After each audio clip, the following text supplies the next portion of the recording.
that notion also that there is no one to enjoy self-realization need to be understood in a very different light. In fact, it is true that self-realization does not exist for the self.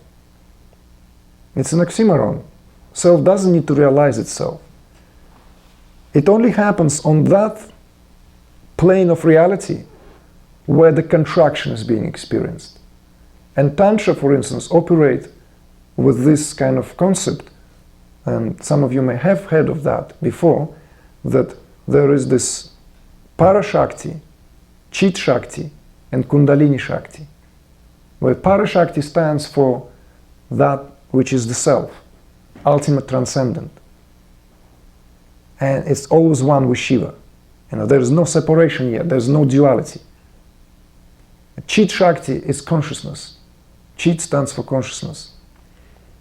Chit-Shakti is that which is consciousness. It's that Shakti, that which gives birth to consciousness itself. And Kundalini Shakti, it's that energy which is individual expression of consciousness on the level of individual expression. Hence the term Kundalini. It's coiled to itself. But they're never separate. Para, Chit, and Kundalini are always one. However, on that plane of experience where we find, and what is relevant to us, where we find ourselves, consciousness undergoes that expansion. And it is for the one who undergoes that expansion with his consciousness, her consciousness, that process is relevant. And to say that there is no one to enjoy enlightenment is a confusion of actual terms, because as we progress towards that which is our own nature, we become more and more that which is by its very nature ever blissful. And I'm sure many of you have heard the concept of Sat-Chit-Ananda, of that expression. Sat-Chit-Ananda is the ground of consciousness itself. It's that which is ever present, ever conscious, ever blissful. It's the ground of consciousness itself. The closer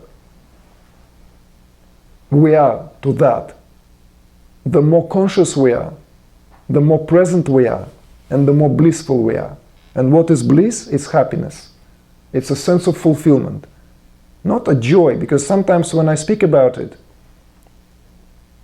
there is this kind of immediate understanding which diminishes the very essence of the term ananda. We're not talking about trivial joys and sorrows here, because for the one who experiences that as the very fabric of one's consciousness, feel blissful even in the midst of sorrows, in the midst of physical pain, in the midst of sickness, as well as in the midst of joys of life, and in the midst of all other elated experiences. So this is a very important distinction. It's nothing to do with what we prefer, or as this body prefers. It's nothing to do with pleasurable versus unpleasant experiences. Let us look for a moment, then, what is Sachitananda? And if we're to take for a moment, let's say if some of you have not have proper understanding of that term, but have had that term before, that which is ever present, ever conscious, and ever blissful, if that is the ground of consciousness, it will make sense that that will only express itself throughout all its, let's say, manifested planes of existence. Doesn't matter on how subtle, intermediate, or gross that manifestation is. If Sat-Chit-Ananda is the substratum, that means everything would be or would have that quality deeply ingrained in that. Everything will carry that quality. Otherwise, it doesn't make sense. Otherwise, it's not a ground of consciousness. And we know that everything has consciousness as its ground. Everything. Whether we speak of what is classically known as matter, right? Or now we kind of like progressed from that old paradigm, and it's actually quite okay to say that there is no matter, but only different degree and density of vibration, because that's what really matter is. It's a manifestation and vibration, and if we zoom into it and carry on zooming, then everything vibrates. Nothing is static. Everything is constantly vibrates, everything moves, everything alive. So how can that, or how that, let's say, ground of consciousness is being expressed? And I will take a shortcut because it's rather complex, let's say, in terms of structure. But I invite you to see it in terms of, let's say, if we kind of try to squeeze the juice out of the orange and get the essence out, you know.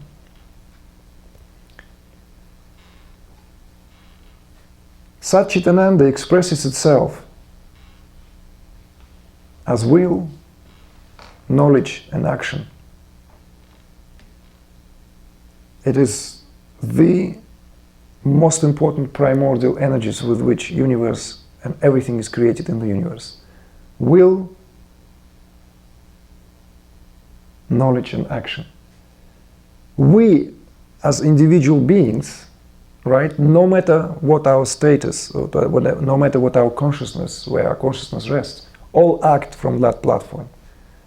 In order to do something, you need to have a will, no? You need to have a willing. Even in order for me to speak, I need to have a will to speak. For me to get up out of this chair and walk, I need to have that will. That will is primal. You have to have the knowledge of how to do that. And that naturally, spontaneously manifests itself through action. Hence, will, knowledge, and action. This is how Sachitananda projects itself into the world, and these are the energies with which it fulfills all its ends, all its desires. The interesting thing here is that it then undergoes a qualitative change where it becomes or manifests itself as that which gives birth to experience itself. And I'd like you to be very, very attentive here, because there is a lot of teachings out there that are basically distorting the nature of experience. Experience comprises seer, seeing, and that which is being seen. Always. It cannot be otherwise. If one component collapses, let's say if we remove one component, there's no experience at all. It is incorrect to say that only seer exists, or only seen that exists, or only seeing exists. Because these are modalities of consciousness which are always at play. Always at play. In our previous gathering here, I think I've mentioned that, and I gave that a Sanskrit line which summarizes it beautifully as Samhita of Rishi Devata Chandas. Samhita is the unity. Rishi is the observer. The Devata is the process of observation, observing. And Chandas is that which is being observed. And that is always present. The very unity of these three are always at work. Just as now, for me as Rishi, you are the Chandas. But how is it working? Through the quality of Devata. For each of you, so I'm the subject and you are the object, but for each of you, it's in reverse. I'm the object and you are the subject. But that which delivers that and gives rise to experience is the quality of Devata. There is a constant flux between these three. Constant. They are never stationary. There is an intermediate relationship and they constantly fluctuate. Between the seer, seeing, and the seen, there's a constant dynamics. And that dynamics in itself is the dynamics of consciousness. Consciousness experiencing itself through the instrumentality, through the very instrumentality of the seer, seeing, and seen. This is the structural basis behind the lila, the play of consciousness. So it is very important to understand that experience is possible only when there are three at work, and they are always at work, regardless of what state of consciousness is being predominant at any given moment. It's just the relationship undergoes changes. Who is in a driving seat undergoes changes. But the modalities themselves, they don't change. The quality of Rishi remains the quality of Rishi, the quality of the seer. The quality of Devata remains the quality of Devata. And the quality of Chandas remains the quality of Chandas, the quality of the object. Is it clear so far? So let us see now, what are these modalities? What are they? And as I said, we're making a leap of faith, kind of just like a little bit taking a shortcut, squeezing it down. Because if, this is to point you to that direction where you can go and discover for yourself, do your own investigations. And this is where it gets really interesting. This is where it really gets juicy.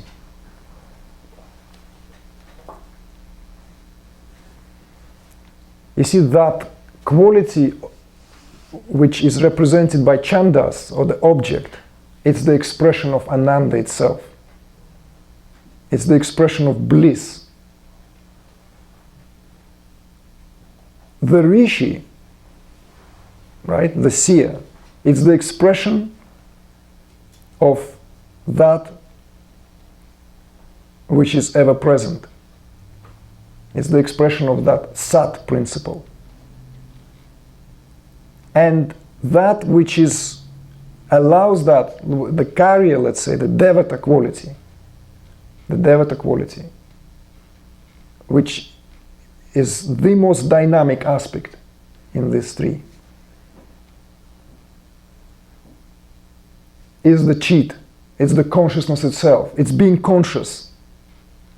Do you see? Do you follow?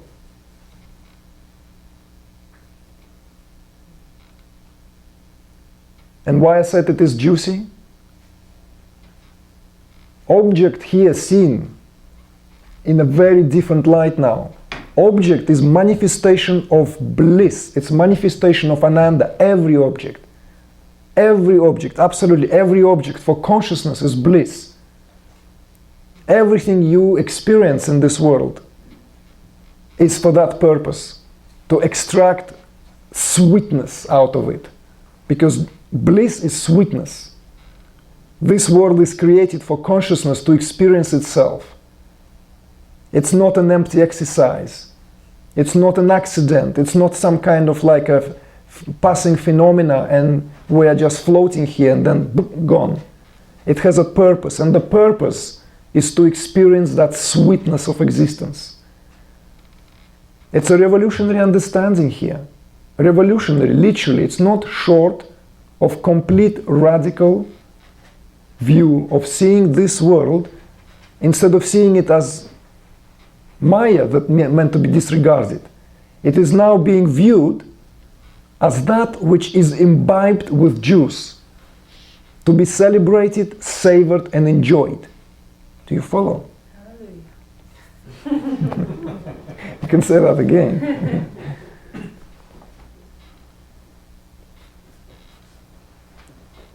But that needs to be one's experience. Because one could say that, oh, but that's not my experience. You know, that microphone, you know, is a cold matter. You know, why is it a bliss for me? Hence,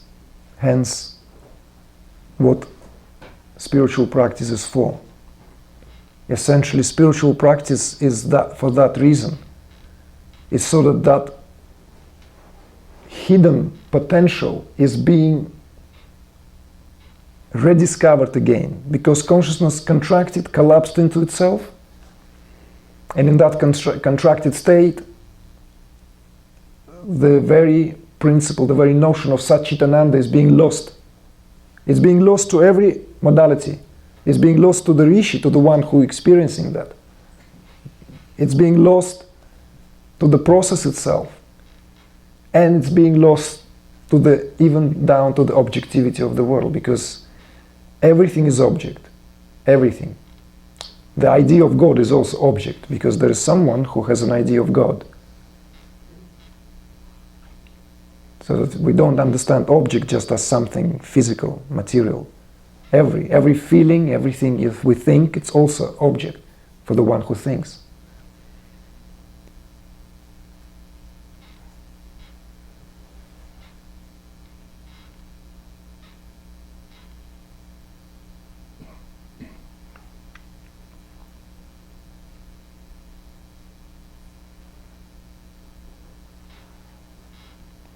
So just contemplate when you have a moment that everything from every blade of grass and every grasshopper, every bird in the sky, on a tree, every pair of new shoes, every person out there, every mountain, every cloud, every star is an embodiment of Ananda. It's an embodiment of bliss.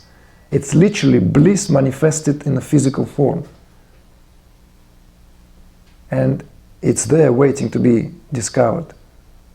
It's there waiting to be actualized, cognized again. Because when that is cognized fully, every experience is a bliss, absolutely every. Positive, negative makes no difference whatsoever. Because at the very core, there's this recognition that takes place. And that recognition takes directly and nowhere but deep within the heart.